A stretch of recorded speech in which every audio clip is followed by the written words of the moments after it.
I'm here. I'm just going to try to focus. I study pranic healing and law of attraction and things like that. And I'm religious as well. I recently went through a breakup.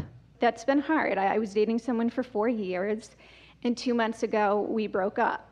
And the thing is, I know you can't attract someone back because you can't control what they do. You can't control their world. Because you can't control their world doesn't mean that you can't attract them back. But believing that you need to control their world will keep you from getting what you want. Right. Because you don't believe that you can control someone else. And you really can't. You can only control your own vibration. But power of influence is from aligning with source. In other words, when we say there is a leverage in alignment, which means there's a leverage in happiness, which means there's a leverage in clarity. When one is connected to who you really are, you're more powerful than millions who are not. There's true power of influence. So when you think about things that are people who are out in the world who are attractive, the reason that they are attractive is because their energy is not split by trying to satisfy the opinions of so many others. And so what you want to do is come into full alignment with what you want.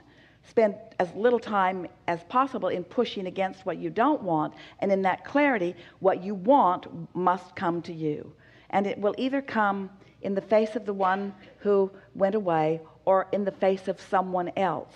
Okay. But through the experience that you've lived, you are in a stronger, clearer place of asking, and asking really for more than you asked for when you first attracted that relationship to begin with. Yes. Yes. That's a big part of it, because I felt that that was the truth, that, right, you can't control someone else's destiny or bring someone back in, but I feel the reasoning is very close to alignment, the reason I want this person. Let us show you what happens in most relationships. So here you are, and let's say you want this set of things. And here's the other, and let's say the other wants this set of things. And let's say that some of them are the same and some of them don't seem quite the same. So what happens with most people is you look over there at the things that you don't agree with. So your vibration isn't clear. So you're not one of those who's connected to source energy, so you don't have the power of that leverage.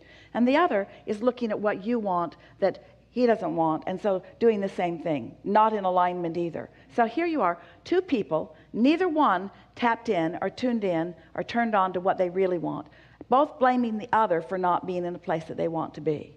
So that's why you have to leave the person that you want out of the equation in order to get the person you want. Because your awareness of who they're being, if it's not in harmony with what you think you want, keeps you out of alignment, when there is huge potential of experiencing what you want if you just stop focusing upon the aspects that aren't what you want. So don't focus on, the negative parts of the relationship. Yeah, because you get what you think about. Right. And don't hold somebody else responsible for how the relationship is going. We're certain that most of you believe that if they'd just be different, they'd be perfect. If they'd just be different, then everything would be fine. But no one came into this experience to give you what you need for your world to be perfect.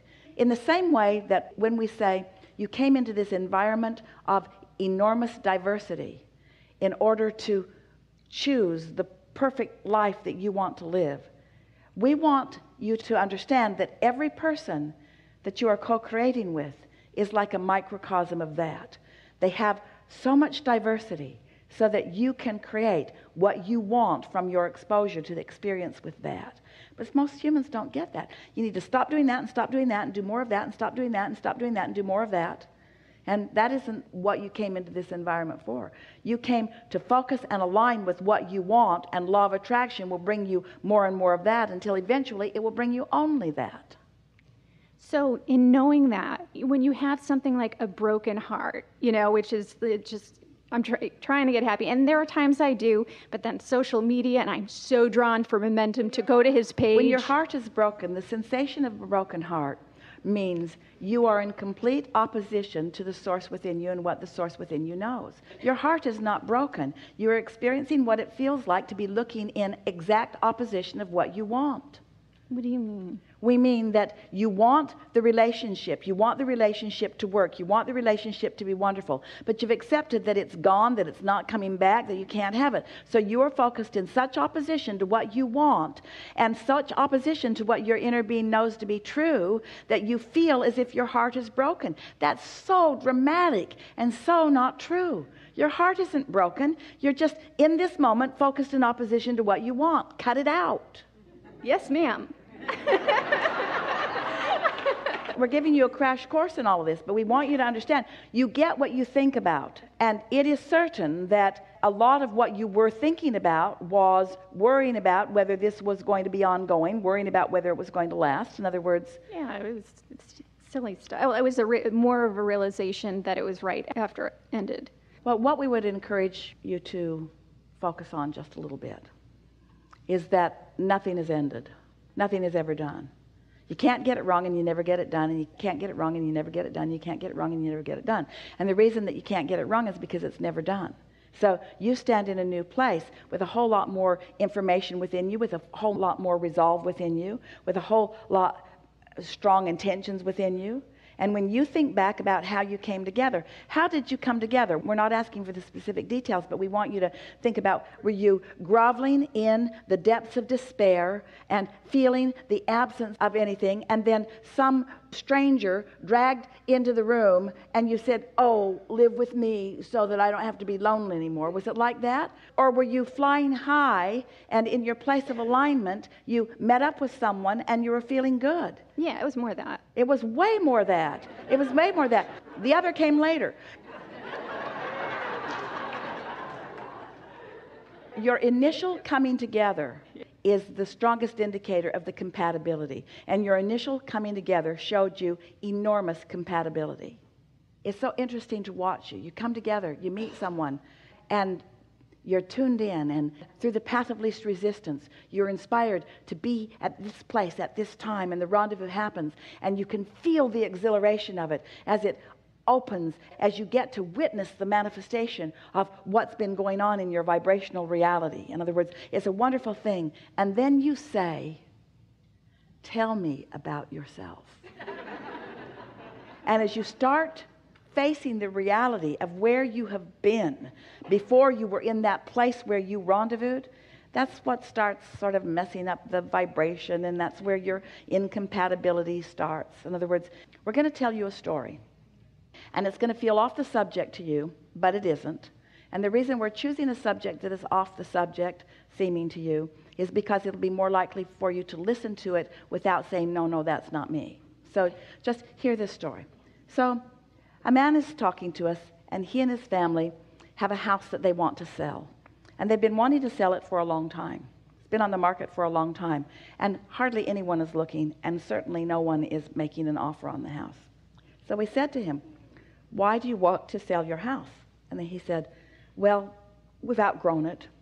Our kids are bigger. They want more space for themselves. The house is sort of wearing out. It doesn't look as good as it once looked. The landscaping is really fading. It needs a lot of work. The place just isn't what it once was, and we just want something better. And we said, so here's the advertisement that you are sending vibrationally to the universe. Come and buy this dump we no longer want to live in. So we said, do you remember how you felt when you first moved into the house? He said, we were so excited. He said, it felt so good. We just loved everything about it. We didn't have much furniture, but what we had, we placed carefully.